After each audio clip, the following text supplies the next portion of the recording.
Magandang araw po sa inyong lahat. Bago po tayo magsimula, huwag niyo po sanang kalimutan na mag-subscribe, mag-like, at mag-iwan po ng komento sa ibaba.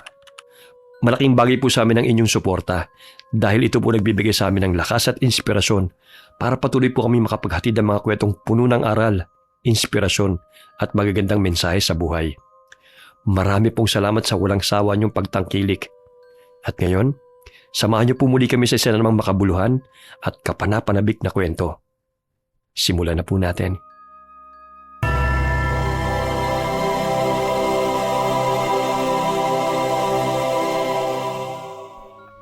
Aling Erlinda, pwede po bang wag muna kayo mag-spray ng pesticide?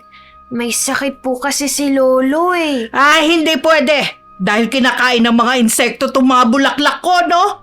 Mamaya hindi mamulaklak tong mga rosas ko. Isarado mo na lang kasi ang bintana ninyo. Pero nangangamoy pa rin po kasi. O di kaya ilipat na lang po natin ang mga bulaklak. Doon po banda malapit sa harapan ng bahay nyo. Ay, hindi pwede. Pala desisyon kang bata ka. Bakuran namin to kaya malaya ako kung saan ko ilalagay ang mga tanim kong bulaklak. Kasi po, nakakasama po kasi yan kay Lolo eh. Tumigil ka ng bata ka. Pag nainis ako, i-spray ko pa to sa mukha mo. Sinara na lamang ni Rex ang bintana at nilagyan ng lumang kumot ang pawid nilang dingding upang hindi makapasok ang amoy ng pesticide sa kanilang bahay. May hika si Lolo Nante at sinusumpong na naman ito. Lo, ililipat ko na lang po kayo dun banda sa pintuan. Ang tapang po kasi ng amoy ng ini-spray ni Aling Erlinda eh. Mamaya, lumalapay ang sakit niyo po. Sige Apo, sumisikip na yung dibdib ko eh. Dahan-dahan lang po sa pagtayo. Inayos ko na puro ng hihigaan niyo. Walang konsiderasyon talaga yang si Erlinda. Sa lawak ng lupa na pinatayuan nila ng bahay, idinikit pa talaga nila sa kubo natin ang bakura nila. Palibasa mga gahaman. Lolo, sa lahat po ng naninirahan dito sa baryo, parang tayo lang ang madalas na pinag-iinitan nila. Hayaan mo na sila, Apo. Mas maganda nga rito sa balkonahe mahiga dahil mahangin. Tipid na lamang nang humiti si Lolo Nante bago humigop ng maligamgam na tsaa. Mula pa man noon, may lamat na ang samahan ng kanilang pamilya. Gustong ang kininoon ni Mang Edmond ang maliit na bahagi ng lupa na ibinigay ng ama nito kay Lolo Nante, sapagkat dating trabahador nila sa sakahan si Lolo. Dahil sa sipag at pagiging mabait ni Lolo, ay yun ang ibinigay sa kanya ng amo. Bagamat nang mamatay ito, gustong bawiin yun ni Mang Edmond. Ngunit hindi nito nagawa dahil may hawak na titulo si Lolo Nante. Rex, kumuha ka na ng pinggan. Malapit nang maluto ang ulam para makakain na tayo. Opo, Nay! Ay nako, tanghaling tapat pero ang lakas na naman nilang magpatugtog ng musika. Alam naman nilang may sakit ngayon si tatay eh. Nay, bakit po ba parang wala silang pakialam sa mga kapitbahay nila? Ewan ko nga ba sa mga taong yan? Mga walang puso? Ikaw na muna maghain ng kanin dito anak ha, dahil kakausapin ko ulit sila. Parang mabibingi tayo sa lakas ng tugtog nila eh. Opo, Nay. Dali-daling tumungo si Nida sa bahay ni na Aling Erlinda. Patuloy pa ito nag-i-spray sa mga bulaklak nito, habang ang asawa naman nitong si Edmond ay abala sa pag-ooperate ng speaker nito. Doon pa mismo nakaharap sa bahay ni Lolo Nante. Mang Edmond, magandang tanghali ho. Makikiusap lang ho sana ako kung maaari ay hinaan po ninyo ng konti yung volume po ng tugtog. May sakit po kasi si tatay. Mahina na nga ito eh. Kung ayaw niyong marinig ang pagpapatugtog ko, lumayas kayo sa lugar na ito. Binili ko nga tong speaker para gamitin eh. Hindi ko naman po sinasabi na bawal po kayo magpatugtog. Yung katamtamang lakas lang po sana. Kasi nga po may sakit po si tate ngayon. Kung ayaw ninyong hinaan ang volume, doon nyo na lang iharap ang speaker sa kabila. Dito ko gustong ilagay ang speaker ko eh. Bakit ba? Kayo talaga, Nida. Lahat na lang ng gagawin namin may nasasabi kayo. Kanina sinita rin ako ng anak mo. Palibasa mga inggitero't inggitera kayo. Nako, Aling Erlinda, hindi po kami naiinggit sa inyo. Masaya na po kami sa simpleng buhay. Ang akin lang po sana, maaari naman po kayong makinig ng musika na kayo lang ho. Hindi ho yung nakakabulabog pa ho kayo ng ibang tao. Sus, ikaw lang naman itong nagre-reklamo eh. Samantalang ang mga kapitbahay natin, hindi naman. Hala, umalis ka na rito. Kung ayaw mong pati ikaw, paliguan ko ng pesticide. Sa lubong ang kilay ni Nida at matalim na tinitigan ng mag-asawa. Kahit anong pakiusap niya, ay hindi malamang nakinig ang mga ito. Bagkus mas nilakasan pa ng ginang ang volume ng musika. Sige, i-full volume mo pa ang speaker, Edmond. Tingnan na lang natin kung hindi sila mairita.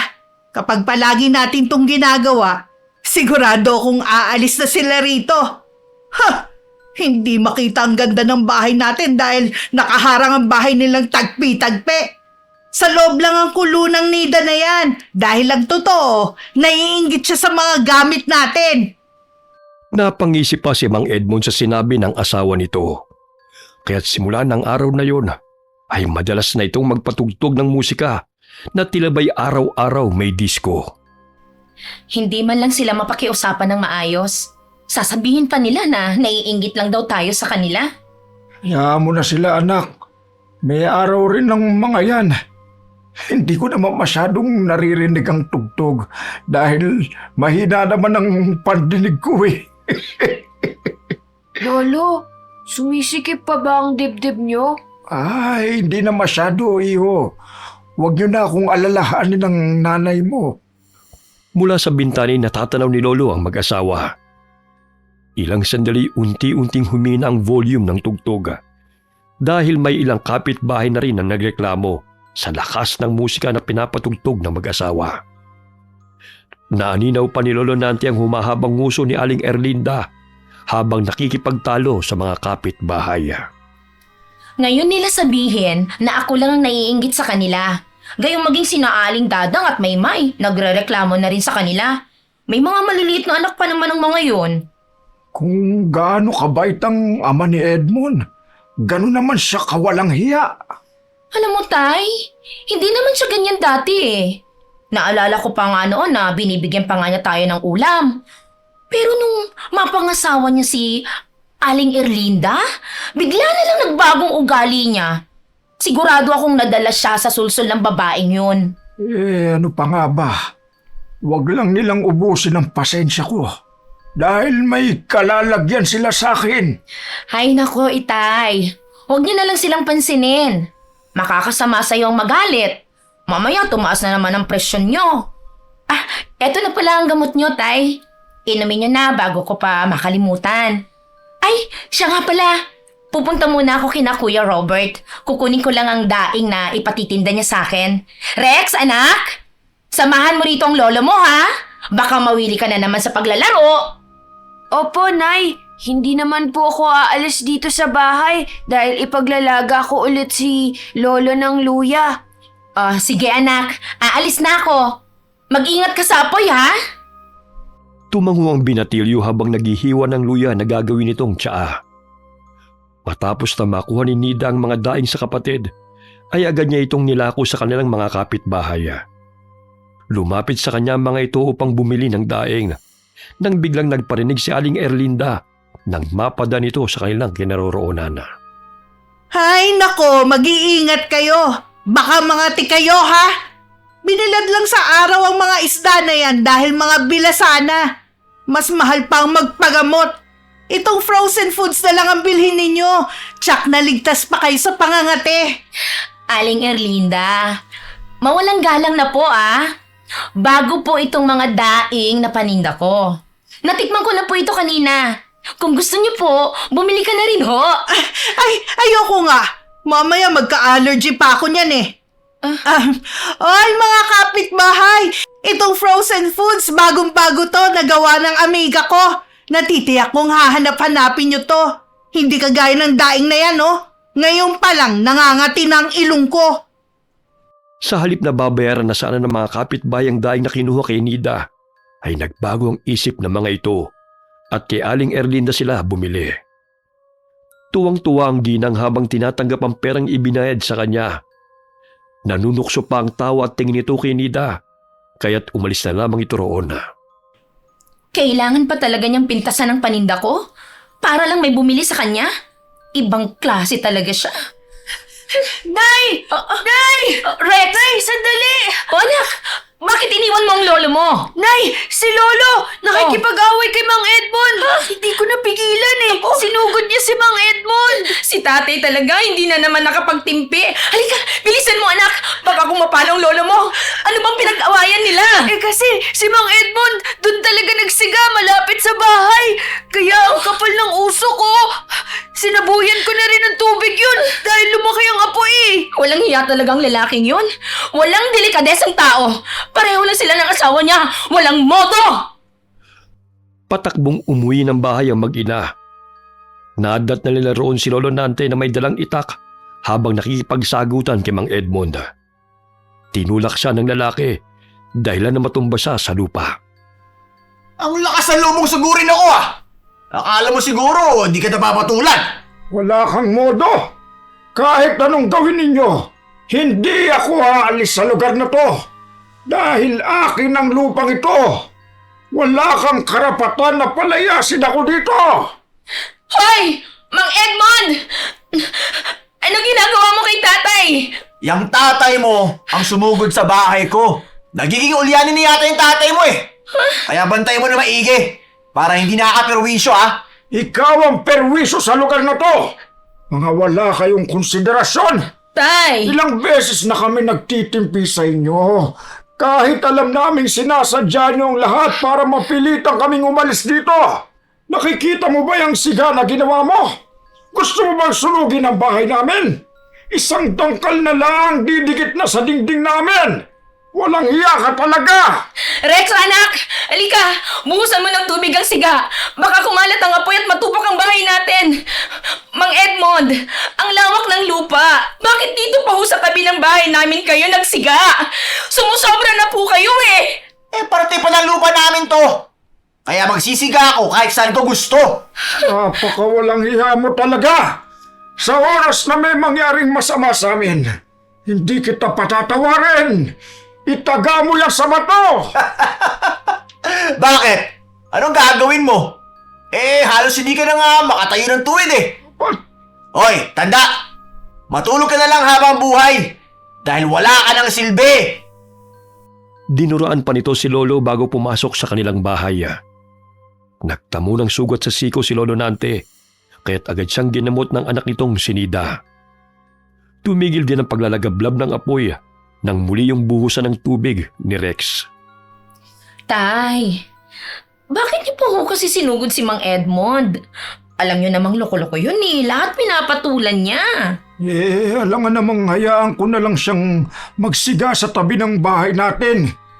Gawa lang to sa pawid at kawayan at mabilis na matupok. Mabuti na lamang at nabuhusan kaagad namin ni Rex ng tubig kanina. Dahil kung hindi, nasunog na ang buong bahay natin. Palibhasa kasi malakas kay Kapitan eh. Kaya lumaki ang ulo. Parang naging sunod-sunuran na rin si Kapitan sa kanila.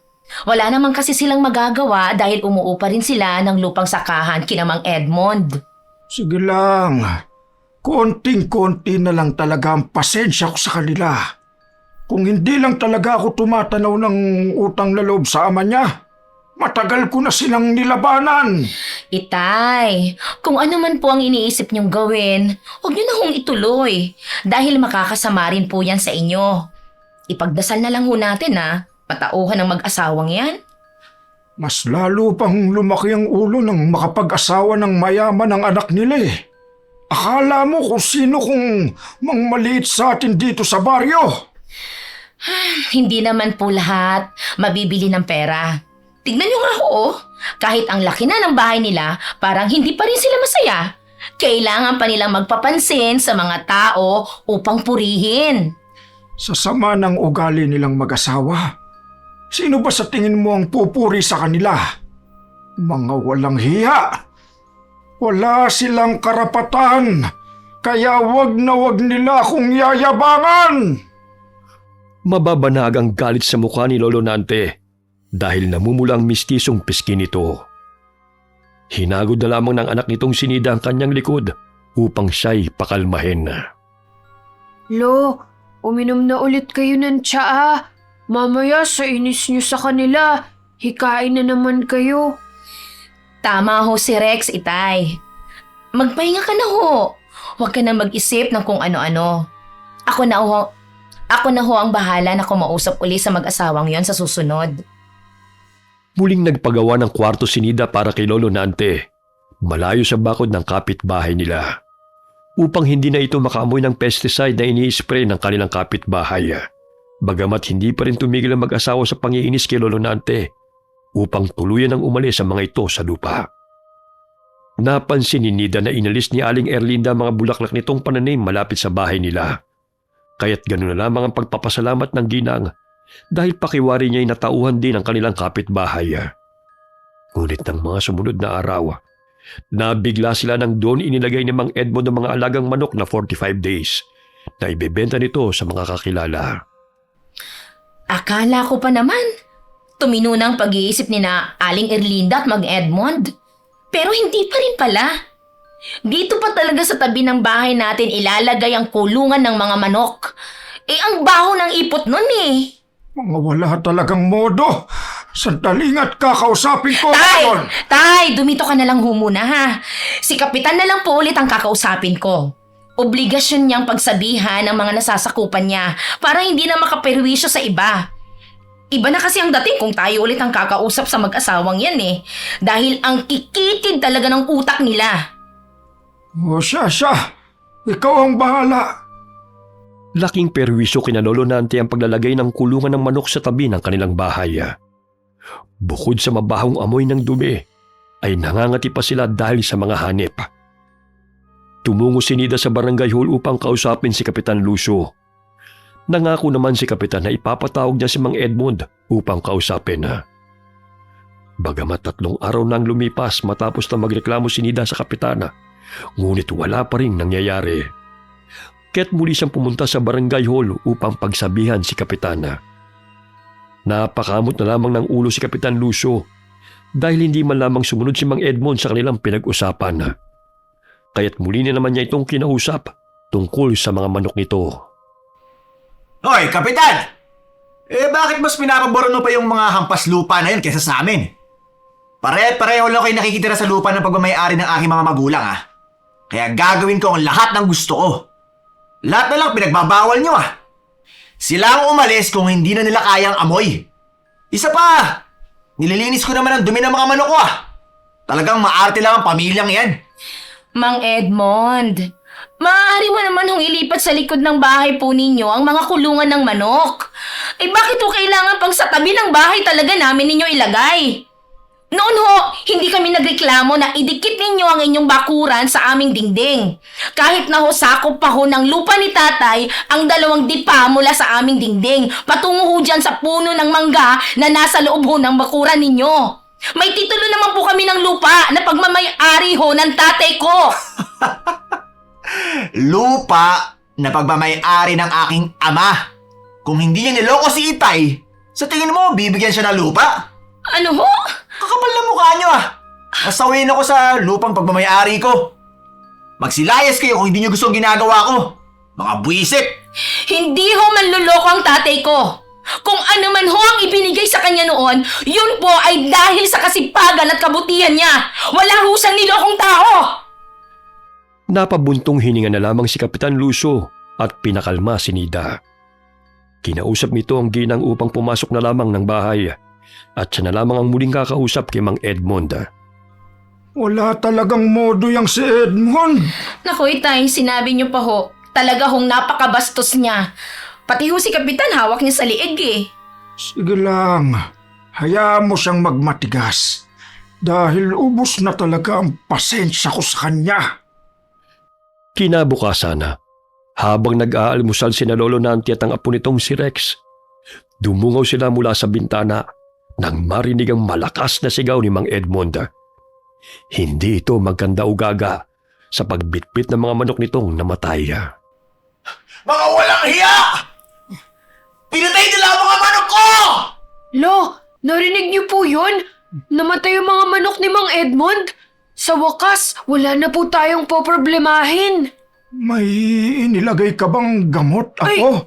Wala po, Lolo. Ha? Nilagyan ko lang ng Clorox ang tubig na pinamunas ko sa dingding para mamatay ang mga hanip eh. Ha? Pero hindi naman po umabot sa kulungan niya yun. Wala pa akong ginagawa. Siguro, nagkataon lang na namatay ang mga manok niya. Ano po yun, Lolo? Wala po.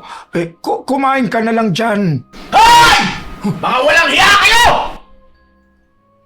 Lumabas kayo dyan! Alam ko kayong pumatay sa mga manok ko! Hala, Lolo, galit na po si Mang Edmond. Pinagbababato niya ang bahay natin. Sandali at tatawagan ko po si Nanay. Baka tamaan po tayo sa ginagawa niya. Gamit ang dikipad na cellphone, dali-daling tinawag ni Rex ang kanyang ina na naglalako ng daing. Kaya't agad itong umuwi nang malaman na naghuhurmentado na naman ang kanilang kapitbahay. Naabutan ni Nida ng inihagis ni Mang Edmond ng mga patay na manok sa loob ng kanilang bakuran. Kaya't inawat niya ito. Naroon din si Aling Erlinda na nakapamewang pa at hindi man lamang inaawat ang asawa nito.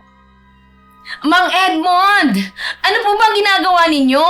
Bakit yun naman ho inihagis sa loob ng bakura namin ng mga patay na manok na huyan? Magmamaang-maangan pa talaga kayo?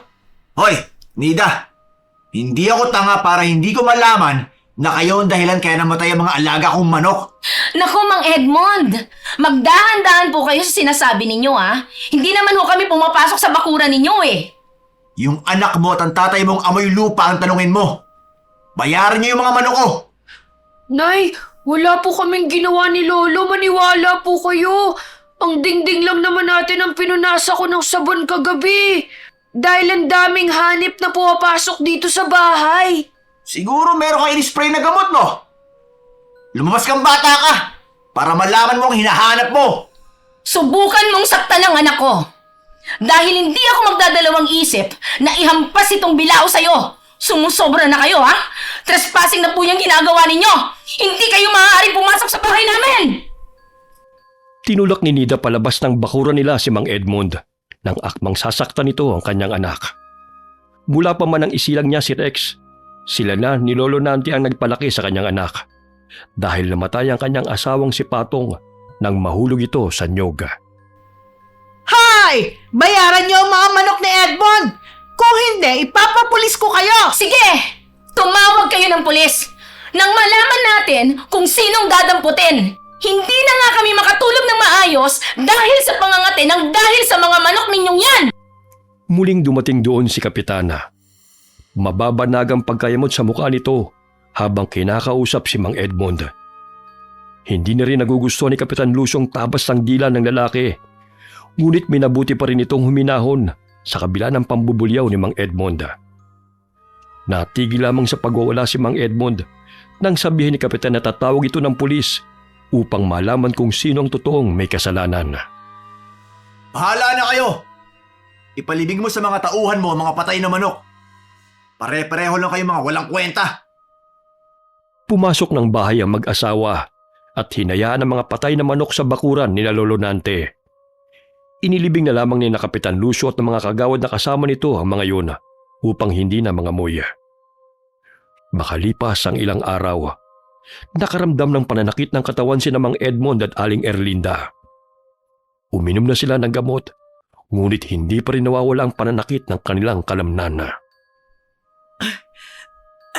Ang sakit ng lalamunan ko.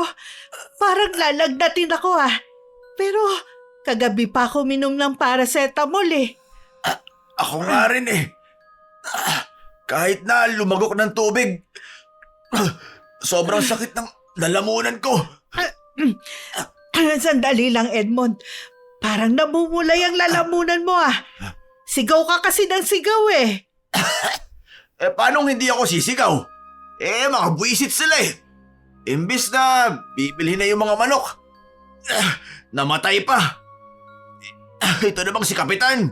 Sinabihan pa ako na baka ako pa raw ang hulihin ng pulis kung nagkataon. Kinakampihan pa niya yung mga hampas lupa ngayon.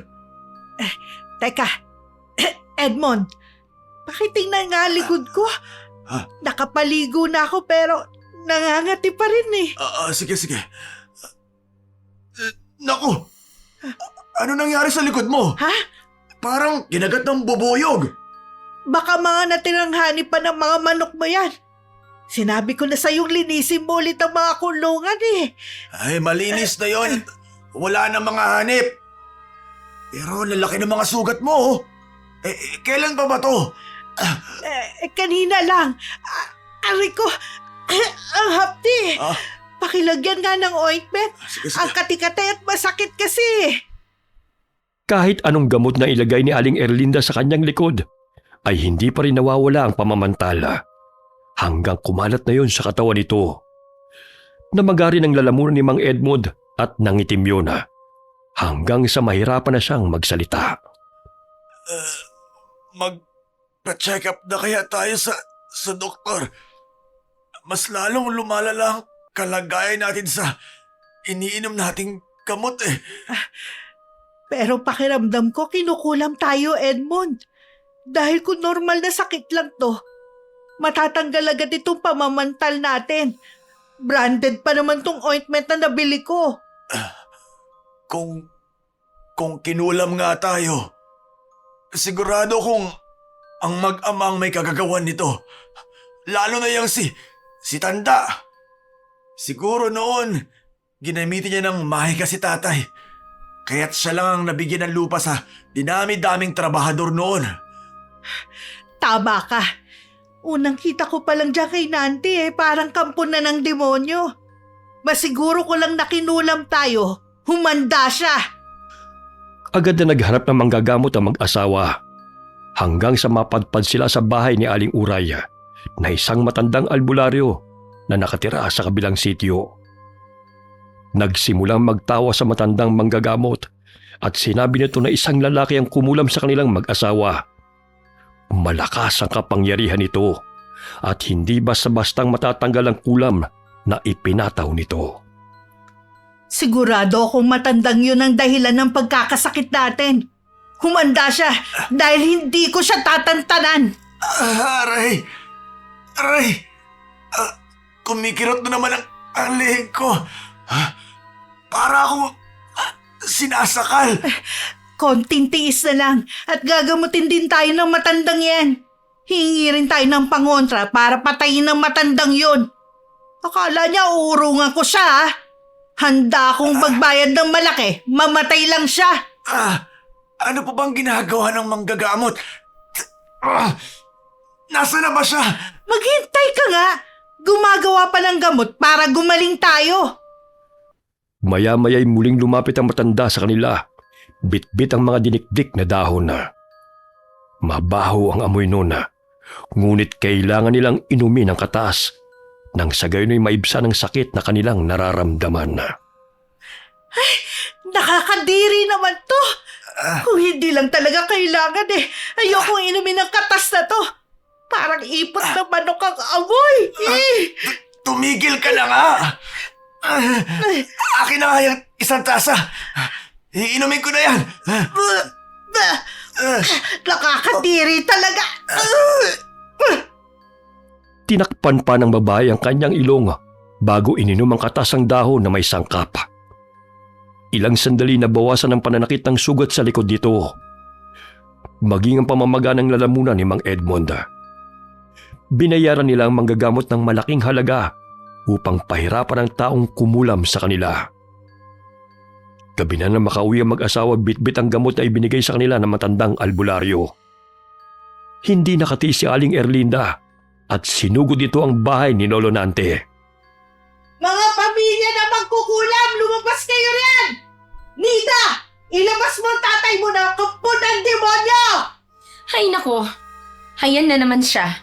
Kung ano-ano na naman ang pinagsasabi. Taya, wag na kayong lumabas. Ako na ang kakausap sa baliw na yon. Hoy Nida, iharap mo sa akin ang tatay mo mangkukulam. Alam kong kinulam nyo kami kaya kami nagkaganito. Aling Erlinda, Alam ko pong may hindi pagkakaintindihan ng pamilya natin. Pero hindi po kami mangkukulam at hindi po namin magagawang ipakulam kayo. Anong hindi? Tingnan mo nga nangyari sa lalamunan ni Edmond. Namagat nang hindi mapalibot ng kanyang leeg. Nagkaroon din ng mga sugat ang likod ko. Pati itong bibig ko. Paano pong hindi mamamagayan? Wala ho kayong tigil sa kasisigaw. Huwag mo kong pilosopohin, Nida. Dahil hindi ako nagbibiro. Hindi din naman ho ako nagbibiro. Totoo naman po ang sinasabi ko Ilabas mo yan tatay mo mangkukulam at nang makita niyang hinahanap niya. Walang iya siya. Wala siyang utang na loob. Oo, Erlinda. Ah, Ano na naman ba ang problema niyong mag-asawa? Bakit nang gugulo ka na naman? ikaw ang problema namin. Dahil magkukulam ka. Ngayon, wala ka nang kawala sa akin. Sinabuyan nito ng langis at abo si Lolo sa mukha na ibinigay ng manggagamot sa kanya. Nagulat pa ito nang makita na wala man lamang nangyaring masama kay Lolo Nante. Sandali lang. Bakit wala man lang nangyari sa'yo? Ang sabi ng manggagamot, kung isasaboy ko to sa taong kumulang sa amin, babalik sa kanya ang sakit. Dahil hindi naman ako ang kumulam sa inyo. Walang hiya ka talaga, Erlinda. Kung hindi ikaw, sino? Sa daldal mong yan, malamang hindi lang kami ang nakalitan mo. At marami pang naiinis sa'yo. Kaya kung ako sa'yo, baguhin yung garapal niyong ugali. Dahil ikapapahamak niyo yung mag-asawa. Matuto kayong magbigay galang sa inyong kapwa kahit na dukhaman sa inyong paningin. Pinunasan ni Lolo Nante ang mukha nito gamit ang suot nitong damit.